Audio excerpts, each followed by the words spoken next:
ముందుగా గౌతమ్ గారు ఏమనిపిస్తోంది? ఆల్రెడీ ఒక వ్యక్తి ఒక ఓటు అమల్లోకి రావాలి అనేటువంటి ప్రధాన ఉద్దేశ్యంతో మేము చేస్తున్న ప్రక్రియ ఇది అంటోంది ఎన్నికల సంఘం. చాలా నిష్పక్షపాతంగానే జరిగింది. అటు బెంగాల్లో కావచ్చు, బీహార్లో కావచ్చు, అలాగే ఇక్కడ కూడా జరుగుతుంది అని చెప్తున్నారు. కోర్స్ కర్ణాటకలో కావచ్చు, కేరళలో కావచ్చు, తమిళనాడులో కావచ్చు మేమే ఆఫ్ చేసామంటున్నారు మన సీఎం రేవంత్ రెడ్డి. ఏం జరుగుతోందంటారు? బీఆర్ఎస్ కూడా తీవ్ర అభ్యంతరాలు తెలియజేస్తోంది. మీ వర్కింగ్ ప్రెసిడెంట్ కేటీఆర్ గారు కూడా కొన్ని కీలక వ్యాఖ్యలు చేశారు, ఇవాళ మనం చూసాం. ఏమంటారు గౌతమ్?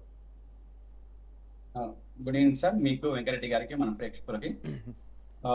సార్, ఈరోజు దేశవ్యాప్తంగా జరుగుతున్న స్టర్ మీద అనేక రకాలైన ఆరోపణలు వస్తున్నాయి. ఈ ఆరోపణలు వస్తున్న దాంట్లో నిజాలు కూడా తేలుస్తున్న పరిస్థితి కూడా దేశవ్యాప్తంగా కనపడతా ఉంది. మనం నిన్న పశ్చిమ బెంగాల్లో చూసిన ఘటన చూసిన తర్వాత సర్లో ఏం జరుగుతా ఉంది, అసలు బీజేపీ సరే ఎందుకు తీసుకొచ్చింది, ప్రభుత్వం కేంద్రంలో ఉన్న ప్రభుత్వం సరే ఏ విధంగా అమలు చేయాలని చెప్పేసి మొదట భావించింది, ప్రాక్టీస్ లో ఏం జరుగుతుందని చెప్పేసి ఒక్కసారి మనం పూర్వపరాలు పరిశీలిస్తే అనేక విషయాలు మనకు అవగతం అవుతాయి. నేనేమంటున్నానంటే సర్ ప్రధాన ఉద్దేశం ఏంటంటే, ఈ దేశంలో చొరబాటుదారులు ఎవరు, ఈ దేశంలో చొరబడి అక్రమంగా ఓటు హక్కు పొంది ఆధార్ కార్డులు పొంది ఈ దేశంలో అక్రమంగా నివసిస్తున్న వాళ్ళని వెళ్ళగొట్టడమే సరి యొక్క ప్రధాన ఉద్దేశంగా మొదట బీజేపీ చెప్పుకొచ్చింది. ఇప్పటిదాకా చెప్పుకొచ్చిన దాంట్లో అనేక ముఖ్యంగా పశ్చిమ బెంగాల్ కావచ్చు, లేకపోతే ఇంకో రాష్ట్రంలో కావచ్చు, అది చేసుకుంటూ వచ్చింది.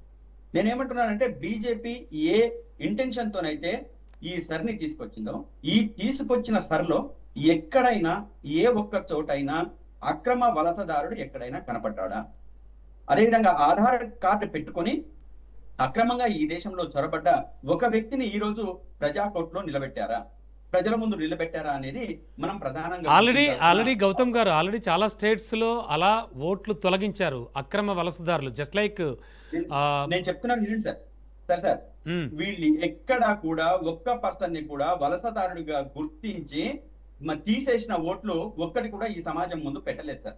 వీళ్ళని పెట్టిన సందర్భంలో ఎవరైతే ఆబ్జెక్షన్ చేసిండ్రో, ఇప్పుడు మమతా బెనర్జీ గారు అక్కడ ఆబ్జెక్షన్ చేసిన దాంట్లో బతికి ఉన్న వాళ్ళ ఓట్లనే, బతికి ఉన్న పర్సన్స్ నేనే కోర్టు హాల్లో ప్రెజెంట్ చేయడం జరిగింది. అదే విధంగా ఢిల్లీలో విద్యాభూషణ్ గారు కూడా ప్రెజెంట్ చేయడం జరిగింది. అంటే ఇక్కడ బతికున్న వాళ్ళ ఓట్లు కూడా తీసేశారు. ఇగో వీళ్ళంతా బతికే ఉన్నారు, కానీ బీజేపీ తీసేసిందని చెప్పేసి ఢిల్లీలో ప్రూవ్ అయిన సంగతి, అదే విధంగా పశ్చిమ బెంగాల్ ప్రూవ్ అయిన సంగతి. వీళ్ళు ఎంతసేపు ఓటు చోరీ కోసం దాదాపు పశ్చిమ బెంగాల్లోనే 90 లక్షల ఓట్లు తీసేశారండి. ఈ ఓట్లు తీసేసిన దాంట్లో మెజారిటీ పర్సన్స్ అంతా కూడా బీజేపీకి వ్యతిరేక ఓటు బ్యాంకు. బీజేపీకి వ్యతిరేక ఓటు బ్యాంక్ ఎక్కడ ఉంటుందో ఈ వ్యతిరేక ఓటు బ్యాంకునంతా తీసేసి, అదే విధంగా దానికి సంబంధించి మీ దగ్గర దానికి సంబంధించి ఏమైనా ఆధారాలు ఉన్నాయా? పూర్తి ఆధారాలతోనే మేము పశ్చిమ బెంగాల్లో మమతా బెనర్జీ గారు ముందు పెట్టారు, ఢిల్లీలో అదేవిధంగా కేజ్రీవాల్ గారు, విద్యాభూషణ్ గారు పెట్టారు. ఈ పెట్టిన దాంట్లో మనం ఈ విషయాలన్నీ మనం పరిశీలన తీసుకోకుండా ఈసీ ఎందుకు దాస్తా ఉంది? అంతేకాదు, మీరు నిన్నగాక మొన్న ఈవీఎంలను ట్రాంపరింగ్ చేస్తున్నారు అని చెప్పేసి దేశవ్యాప్తంగా వస్తున్న చర్చలో ఈసీ దానికి సంబంధించిన పూర్తి సమాచారం ఎందుకు బయటకు పెట్టట్లేదు? ఆంధ్రప్రదేశ్ లో మొన్న జరిగిన ఎలక్షన్స్ లో దాదాపు 12.5% ఓట్లు అదనంగా పడ్డాయి. అదేవిధంగా ఈవీఎంలను ట్రాంపరింగ్ చేశారు. దీని మీద మీరు పూర్తిగా సమాచారం ప్రజలకు చెప్పాలి, ప్రజలకు సమాధానం చెప్పాల్సిన బాధ్యత ఈసీకి ఉంది, కేంద్ర ప్రభుత్వానికి ఉందని చెప్పేసి మాట్లాడితే ఎందుకు కేంద్ర ప్రభుత్వం గానీ ఈసీ గానీ నోరు మెదపట్లేదు? ఇప్పటికీ కూడా సమాచార హక్కు కింద సమాచారం అడిగినా చెప్పట్లేదు, ధర్నా చేసి అడిగినా చెప్పట్లేదు. ఎందుకు ఇదంతా జరుగుతా ఉంది అని అంటే, అక్రమ వలసదారుల పేర్లతోని వీళ్ళు దేశవ్యాప్తంగా మొత్తం వాళ్ళ మ్యాన్ పవర్ నంతా ఉపయోగించుకొని దేశవ్యాప్తంగా బీజేపీని బలోపేతం చేయడం కోసం, లేదా అన్ని రాష్ట్రాలలో ముఖ్యంగా సౌత్ స్టేట్లలో, దక్షిణ రాష్ట్రాలలో తప్పనిసరిగా బాగా వేయడం కోసం అన్ని రకాల కుట్రల్ని, కుతంత్రాల్ని, కుట్ర రాజకీయాల్ని ఈ రోజు బీజేపీ అవలంబిస్తుంది అనడానికి అనేక ఉదాహరణలు ఉన్నాయి. అదేవిధంగా ఒక వ్యక్తికి మీరు ఒక్కటి చూడండి సార్, ఒక పర్సన్, ఒక ఓటరు అనే పర్సన్ మనం లెక్కలోకి తీసుకుంటే, ఒక కోడలు ఒక ఊరికి వస్తుంది సార్, కోడలిగా ఒక ఊరికి వస్తుంది.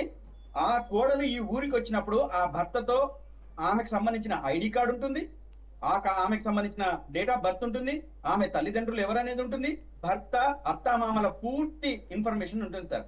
కానీ 2022 కంటే ముందు ఎవరైతే ఉన్నారో వాళ్ళ యొక్క తల్లిదండ్రుల ఐడి కార్డు ఉంటే మాత్రమే మేము లెక్కలోకి తీసుకుంటాము, లేకపోతే తీసుకోమని చెప్పేసి మాట్లాడుతున్నారు. ఉదాహరణకు గతంలో వాళ్ళు బతికి ఉన్న తల్లిదండ్రులు చనిపోయి చాలా కాలం అయిన తర్వాత వాళ్ళ ఐడి కార్డులు ఎక్కడ ఉంటాయి చెప్పండి? ఒక 15 సంవత్సరాలు 20 సంవత్సరాలు అయింది అనుకోండి, వాళ్ళ దగ్గర ఓటర్ ఐడి కార్డు ఎక్కడ ఉంటుంది? లేదా ఆధార్ కార్డు వాళ్ళు ఎక్కడ దాచిపెట్టుకుంటారు? ఆ కోడలుగా వచ్చిన వాళ్ళు ఒకవేళ ఉదాహరణకు మా మిస్సెస్ ఉందండి సార్, వాళ్ళ అమ్మగారింటి దగ్గర నుంచి పెళ్లి అయిపోయి 15-20 సంవత్సరాల నుంచి నా దగ్గర ఉంటుంది. వాళ్ళ తల్లిదండ్రులు ఉండొచ్చు, ఉండకపోవచ్చు. ఉంటే సంతోషమే ఇస్తారు, ఉండకపోతే వాళ్ళ పరిస్థితి ఏంది? లేకపోతే నీ ఓటు తీసేస్తామని చెప్పేసి ఈ రోజు చెప్తున్నారు. మాకు మా ఎన్యూమరేటర్ ఫోన్ చేశారు, ఫోన్ చేసి మాకు అడిగారు సార్, ఇది స్వయంగా మాకు జరిగిన ఘటనే. అంటే అంటే ఇప్పుడు తను ఓటరా కాదా? ఒకవేళ వాళ్ళ తల్లిదండ్రులు ఓటర్ ఐడి కార్డు సబ్మిషన్ చెయ్యకపోతే తన ఓటు తీసేస్తారు కదా, తీసేస్తామని చెప్పారు. అవి ఉంటేనే, ఆ ఎవిడెన్స్ ఉంటేనే మీకు ఇక్కడ ఓటు, లేకపోతే ఆ ఎవిడెన్స్ లేకపోతే మీకు ఓటు లేదని చెప్పేసి క్లియర్ కట్ గా చెప్పారు. ఓకే.